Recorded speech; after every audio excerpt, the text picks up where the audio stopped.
Hello and welcome to the second episode of The Icebreakers. So this episode we're going to be talking through some surveys we did in Stratford and conspiracies about climate change and global warming. Enjoy! Hello and welcome to the survey section of episode 2 of our podcast.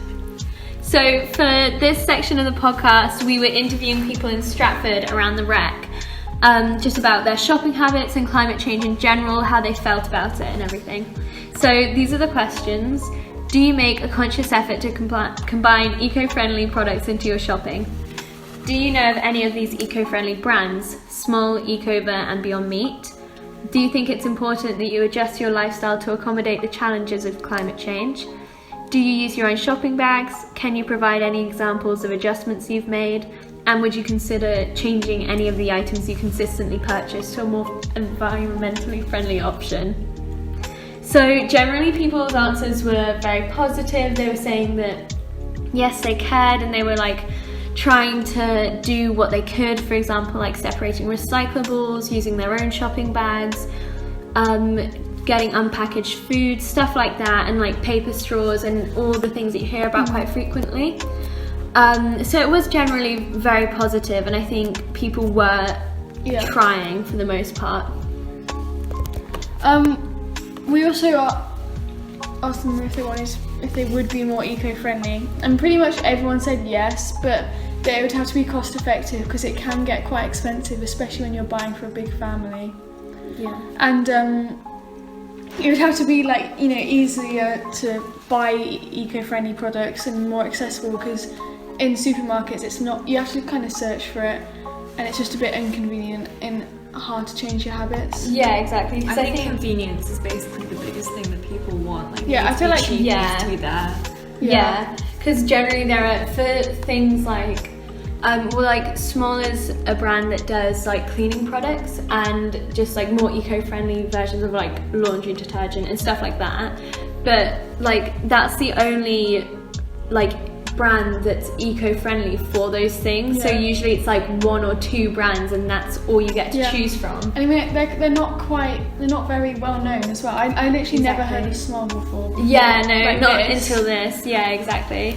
It's so you really do have to do your own research, which makes it quite difficult. And I think that especially when you've got quite a busy life, full-time job. Yeah, and I think supermarkets can do a lot more to make it more accessible and just make people more aware of what they're buying and It's and the things brands like that. and the businesses, the people that have all the power over the consumer. It's Yeah. them to be making the adjustments. Yeah, they definitely have more power to change things rather than individuals. Because you can choose to buy the stuff, but there's only so much that you can do, but they need to make it more accessible for everyone. Yeah, you can only buy it if it's there. Yeah, exactly. I think the most important thing is the promotion, because the people we talked to hadn't really heard of these sort of small scale brands. Yeah, so exactly. big companies like supermarkets really need to up their marketing to actually share with the public that they are doing these eco-friendly schemes. Yeah, and I think generally it's cheaper for brands to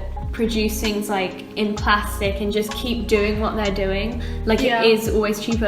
Amazon just disposing of so much of their products just because that's cheaper for them, and it's really bad. And I think it's not long term at all, because people need to be thinking long term, environmentally. Exactly. You have to be the eco-friendly. longevity of all of these things. It's for the profit short term, but it doesn't help long term. Long-term profit, people need to be thinking about, brands need to be thinking about what's eco-friendly. And I think if more of them group together to think about stuff like this, it would make it more obvious, and then more brands would start to join in, and it would just become on the rise.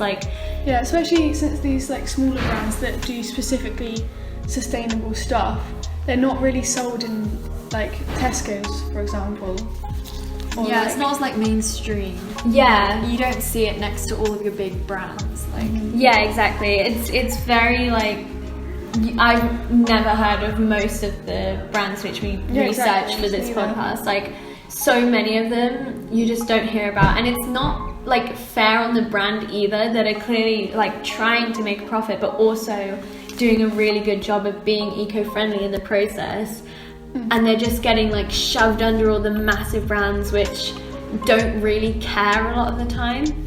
I think it's important that the big companies actually rebrand to make their existing products more sustainable. Yeah. Exactly. If you're already popular, if you already have an audience, you're already making money. Like, Exactly. why is it so hard to adjust what you're making? And to the own brands as well, like Tesco's own, Rachel's own, whatever. Because also with brands which already exist, I think generally in the younger generation more, it's like popular, people want brands to be more environmentally friendly, so it would actually benefit them. Again, in the long run, it would benefit them to be more eco-friendly, because that's what people want to see now. New target audience. Exactly, that's what people want to see now. They want brands to be more eco-friendly, so it would literally benefit everyone. So yeah, definitely most of the people that we asked were very supportive of climate change, but we did meet one person who was at the opposite end of the spectrum. He was, in fact, a climate change denier, and he was very eager to answer the questions in our survey, but he was still really firm in his beliefs that he didn't need to do anything about climate change because there was nothing to be done, because it doesn't exist.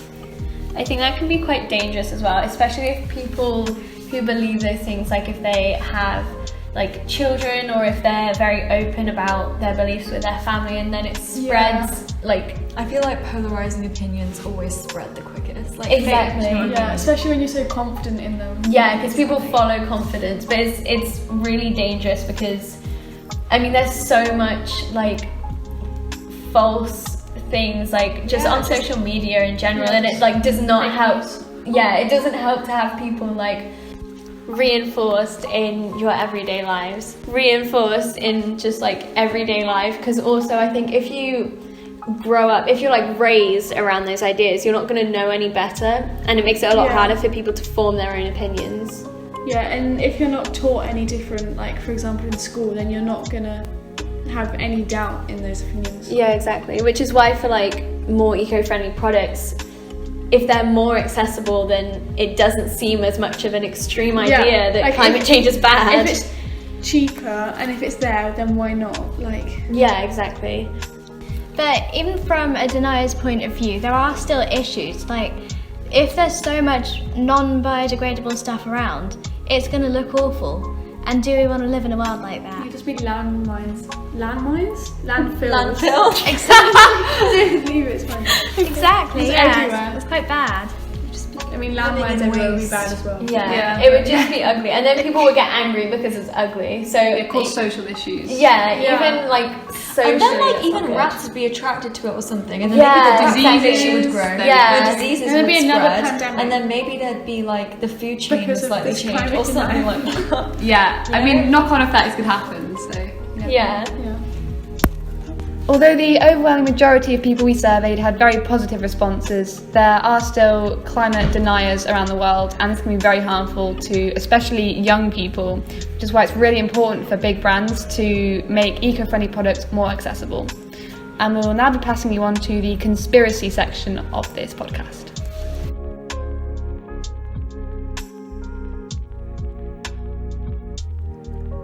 Hello guys, and welcome back to Icebreakers, the NCS podcast. It's me, James. Me, Morgan. And today we're going to give you a little anecdote about a very passionate guy who was passionate about climate change that we met in Stratford. So take it away, Morgan.